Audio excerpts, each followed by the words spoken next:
Hello everyone, welcome to Mark 1 Design EMC channel.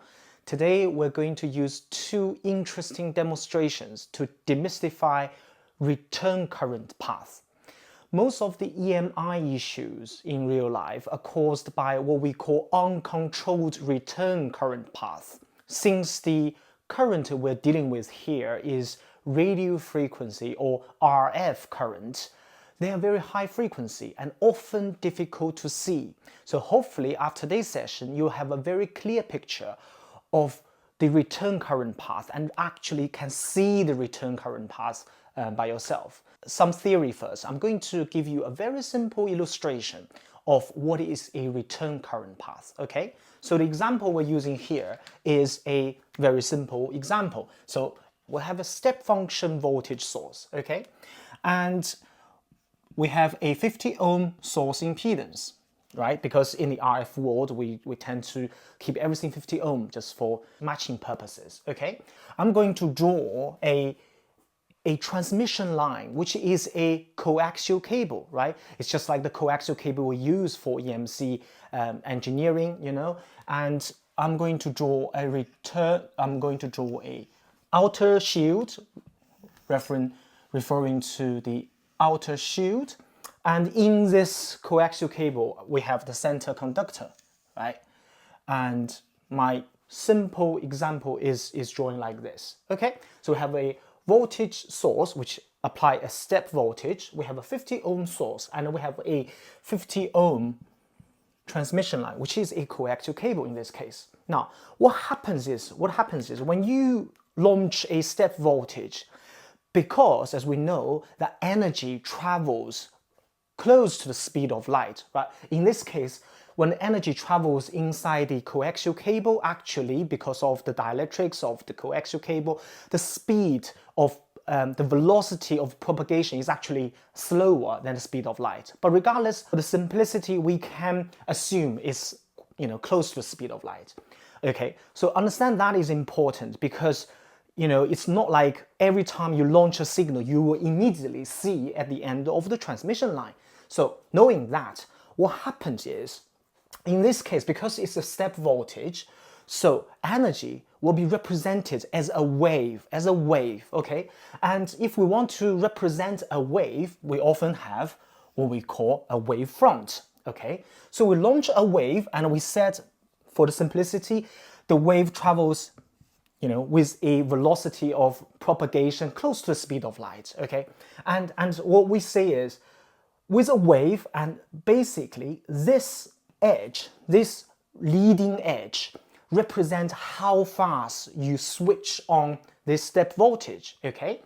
So that is a step change, representative as a voltage step change, right? So that is what we call wavefront. So as the wave propagates inside the transmission line, what happens is, as for a very small fraction of time, your wave basically moves at the velocity of propagation. And as a result, you got a very sharp dV over dt here, right? You got a sharp dV over dt. As we said, this is wavefront. And because it's an electromagnetic phenomenon, so as your wave propagating down the line, you induce a trailing current, and that current is always lagging behind the wavefront, right? So what happened is, as your wave starts move along the line, you started to introduce this current, right? So the current is always trailing behind the wavefront. So moving to inside the transmission line, in this case coaxial cable, what happens is, as we draw here, you got a wavefront, and as a result of that, you start to induce current. And the current in this case, because of the high frequency content of this wave, the current is always on the surface. So in this case, inside the coaxial cable, the current starts flowing on the outside, on the outer surface of the inner conductor, and on the inner surface of the shield, okay? And physics says Physics says we need current to return a loop, right? Current will always flow in a loop, right? In this case, wow, you got current going this way, and then you induce a return current, all flowing on the surface, and you got a source here. But where is the return path, right? Because we said the current cannot really going faster than this wave. So the great James Maxwell basically invented this idea called displacement current. So with the displacement current, but basically what he says is, right, you will have another current going like this. And this is what we call displacement current. With this displacement current, now we're forming a current loop, which makes sense because current always flows a loop. And in this particular case, this displacement current depends on what? Depends on I, we know, equals C dV over dt. So we know the dV over dt really depends on how fast you switch this step voltage. And the C really depends on the capacitance of this cable structure, right? Because you got the inner conductor and you got the outer sheath. So between these, you have some capacitance.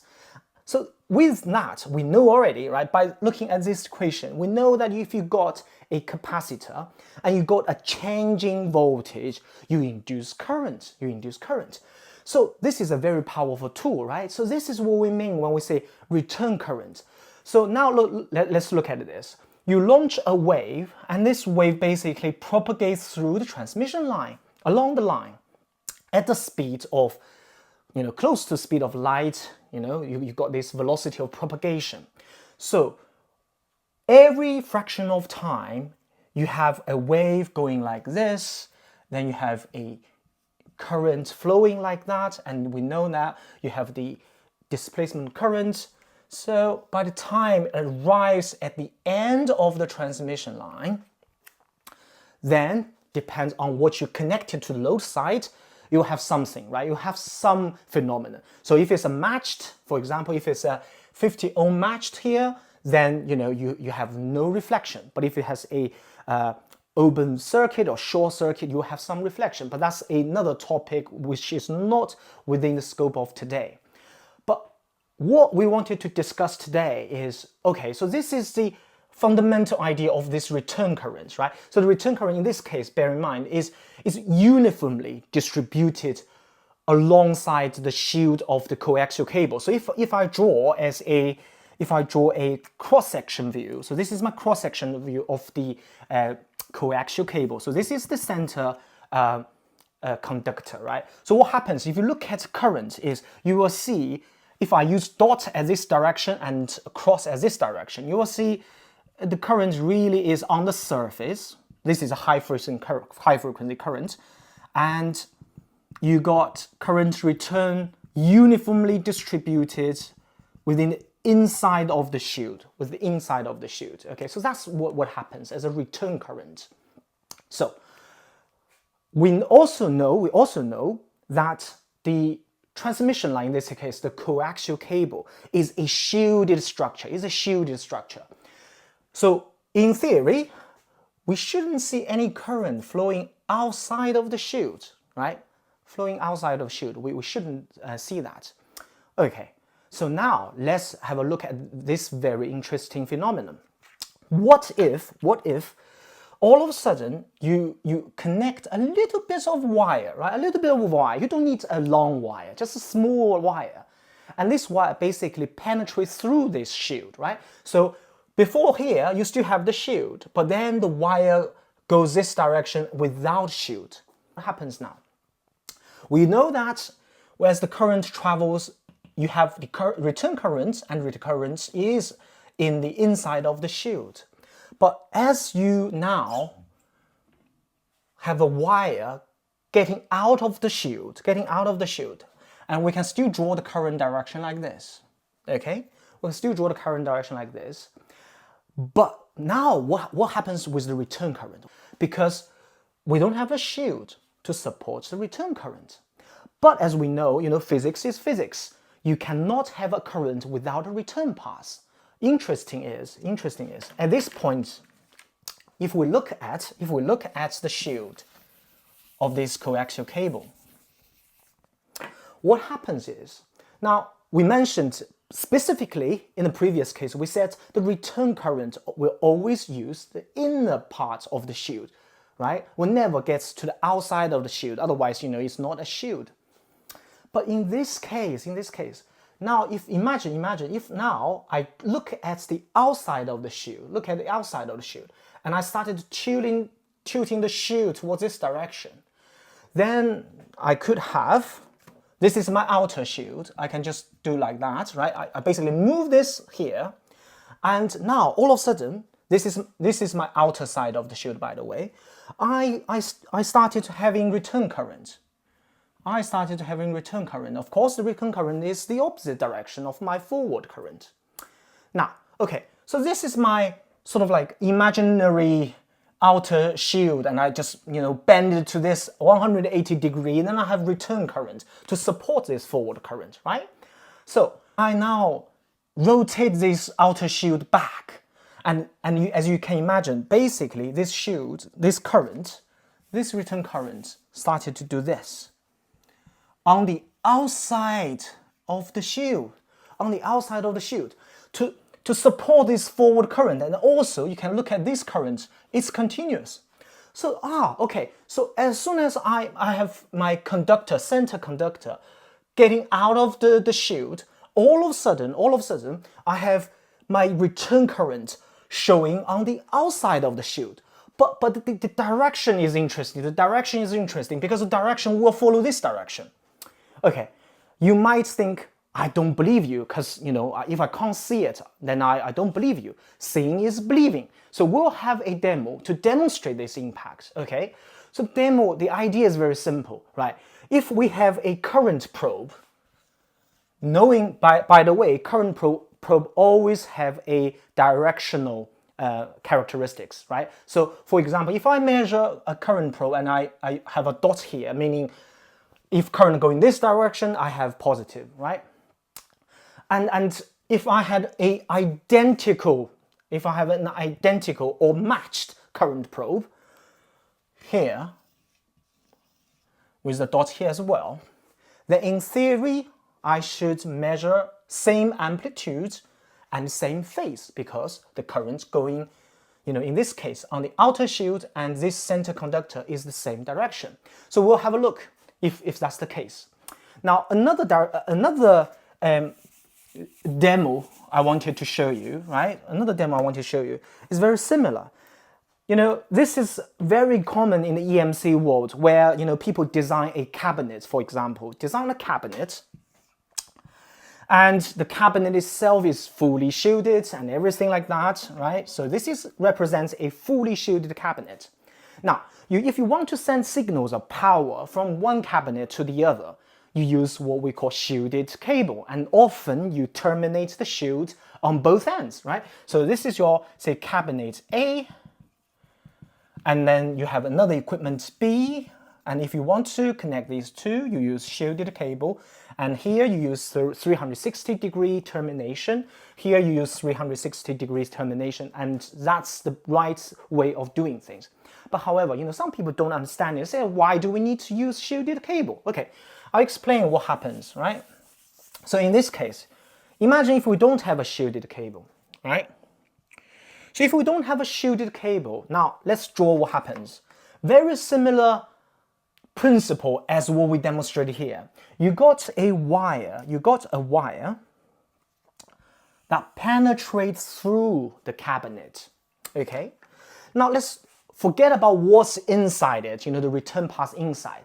Let's simply look at, without a shield, with one wire or two wires or a wire bundle, as long as they're not shielded, right? You got forward current, right? Forward current going, let's say, this way, as usual. All of a sudden, what happens to return current? So now we understand the return current now will start to flowing on the cabinet, on the wall of the cabinet. And this is almost like as soon as your wire gets out of the cabinet, you start sucking current, and your current basically was sucked into on the surface and forming like a stream of current. And this is what we call surface current. This is what we call surface current. So the return current in this case, let's draw it, would be, think about this. This is the current forward, right? And as we said, if now I look at this direction, you know, this is my outer face surface of the cabinet, of the wall of the cabinet, I will start to introduce a return current, right? And my return current will be this direction. Because if I, again, rotate this to here, it will be the other direction. And then it's the same principle. This current will return like that. That's how the return current works. So on the outer surface of the cabinet, you will see current going this way, and in the inner side, the current going this way. And same applies because, you know, again, this is a uniformly distributed surface current. So you will see current again on this side doing very similar thing like this and this. Right? And this is your return current. And as now we know, right, this is a common mode current phenomenon. When you have common mode current, in this case flowing on the wire, and in this case flowing on the shield, inevitably they start to radiate. And that's probably the number one mechanism that causes radiated emission. Okay, so this is really the theory. Now let's have a look at these two demonstrations. As I mentioned, the first demonstration, we can look at the current wave, right? We'll look at the phase between the two currents. One is the forward current, one is the return current. And to see if it aligns with what we said here. And the second case, we're going to put a source in a shielded box. And then we're going to use wires out, you know, get the wires out of the box. And we're going to use what we call surface current probe to measure the surface current. And let's see if we measure the same current waveform. Okay, so let's have a look. Okay, to demonstrate the first case, right, as we mentioned, we want to demonstrate the RF current flowing on the surface of a shield. So let's have a look at the test setup. We got a oscilloscope. In this case, is a 300 megahertz bandwidth oscilloscope connected with two RF current probe. And knowing that these two, I have a matched set. So these two behave in terms of the characteristic impedance. They are more or less the same within 0.5, 0.2 dB difference between the two probes. And as you can see, both are connected to a 50 ohm impedance in the oscilloscope. Okay, so that's the setup. And so we've got channel 1 and channel 2. We got a very small signal source.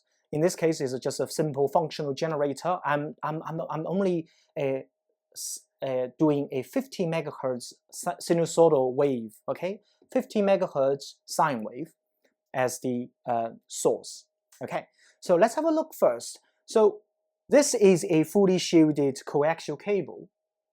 Right? So in theory, it is a fully enclosed shield. So if I supply a signal, I shouldn't be able to measure a significant amount of current on the outer sheets of the shield. That's the idea of a shield. So now I'm output this, and I'm just measuring it, right? Okay, as you can see, not much signal picked up by the oscilloscope. In this case, right? The RF currents measuring whatever the radio frequency currents flowing on the outside of the shield, and it is pretty small at the moment. Makes sense? Now, as we said, if we extend a little bit of wire outside of this shield, what's happened? I start doing this. So I'm gonna connect a wire. You see, I didn't do anything else, simply connect a wire to the center conductor. Now I started measuring a RF current, right? And this is really on the shield. Now, we know these two probes are the same, and as I mentioned, these have some directional property. So now making sure that this directional and this directional are the same. So as we explained, they should measure the same phase and same amplitude. So if I try to get both a sort of close distance, or more or less the same distance, as you can see here, I have more or less the same amplitude and same phase, meaning the current going this direction, as exactly what we explained in the previous discussion. So the current going one direction, and on the surface is the same direction. And this beautifully illustrated the concept we just discussed. Okay, so that's our first demonstration to show you once you have a little bit of wire extending outside of the shield, you started to introduce common mode current, and this current will flow using the outer sheets of the coaxial cable, and as a result, this so-called shielded cable now becomes an antenna and could potentially radiate and cause EMI issues. Okay, now let's move to the second demonstration. How to demonstrate the second demo? Here's the idea. Now we put the same signal source, right, which in this case is a function generator, inside a shielded box or quasi-shielded box. And as you can see now, we extend the wire from channel 1, so representing, you have a unshielded wire cable bundle, extending outside of a cabinet. Now this is a shielded box, or at least, it's a quasi-shielded box. As you can see here, if I measure the conductivity, you can see these are, you can hear the beep, so these are shielded box. But just to mention, I thought this would be EMC gasket, but it turns out this is just environmental gasket, environmental sealing, so it doesn't provide any conductivity. So in terms of shielding effectiveness, I wouldn't say this is a good shield. And also, as you can see, there's only 4 screws normally to make a fully sealed box. You would like to put more screw alongside the lid. But anyway, regardless, it will do the job. So okay, so now let's enable the source. So now we're gonna close the box. Okay, let's close the box. Now let's have a look. So if I now measure the forward current, as we say, again, we can see 50 megahertz, 60 megahertz, or 60 megahertz sine wave RF current on the center conductor, right? Now, let's have a look if we can measure any surface current. So how do we do it? Yeah. Well, we'll do this, okay? So I'm on channel 1, I'm still holding this current probe, and I said I'll make sure that this marking is the same as this side. So let's check first this. Yes. So I can. So by doing this, I'm actually measuring also the wire current, right? Both are the same phase because they're the same direction. This makes sense. Now, if I now get moving away from this wire, so now I'm really just measuring the surface of the return current. Now you can see my current direction change phase, right? Looking at the blue, you can see that they have a phase shift. That means the direction is actually the opposite. And this exactly, again, proves the point that we just draw on the whiteboard, right? Because the surface currents in this case are on the outer surface of the wall, or in this case, the little box, has a opposite direction compared to the forward current. Okay, so I hope you can see this is the surface current measurement. I can measure the surface current on the outside of this shielded box, and they are opposite direction. Okay, so again, this is our second demonstration. We hope you enjoy these 2 demonstrations, and hopefully when you see these now, you wouldn't make similar mistakes when you design a cabinet or shielded box, or simply perform some EMC tests. Let us know what you think, and we hope to see you next time.